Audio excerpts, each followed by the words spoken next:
పిల్లలు సెలవులు ఇచ్చి ఇంట్లో ఉంటే ముందు పనులు వెనక, వెనక పనులు ముందు అయితే అవుతూ ఉంటాయన్నమాట. ఎందుకు ఇలా అన్నానంటే స్కూల్ ఉన్నప్పుడు పిల్లలకి 8:30 కల్లా స్కూల్‌కి పంపించాలి కాబట్టి వాళ్ళకి నచ్చేటట్టుగా ఒక కర్రీ చేసేసి ఇంక టిఫిన్ అయితే చేయాలి కదా!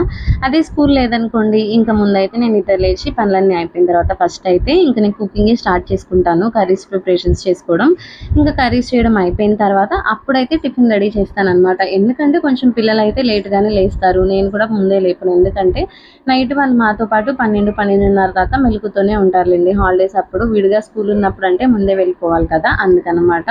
సరే అనని చెప్పి మార్నింగ్ ఎందుకులే నిద్ర లేపడం అని చెప్పి నేను షాప్ దగ్గరికి వెళ్ళేటప్పుడైతే నిద్ర లేపుతాననమాట. నేనేదైనా హడావిడిగా ఉండి మా వారేదైనా బయటికెళ్తే 9:30, 10 కల్లా వెళ్ళిపోవాలండి షాప్‌కి. లేదనుకోండి ఇంకా 10:30, 11 ఆ టైంకయితే వెళ్తాననమాట.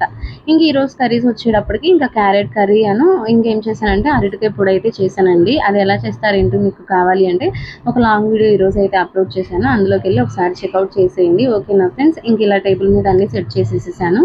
టైం అయితే 9:30 అయింది. పిల్లలైతే ఇంకా నిద్ర లెగవలేదు. ఇంక వాళ్ళని లేపి నేను షాప్‌కైతే వెళ్ళాననమాట. పిల్లలు ఇంట్లో ఉంటే నా రొటీన్ అయితే ఇలాగే ఉంటుందనమాట. మీకు కనుక ఈ వీడియో నచ్చితే లైక్ ఇచ్చేసి ఛానల్‌ని సబ్స్క్రైబ్ చేసుకోండి ఫ్రెండ్స్. Okay friends. బాయ్.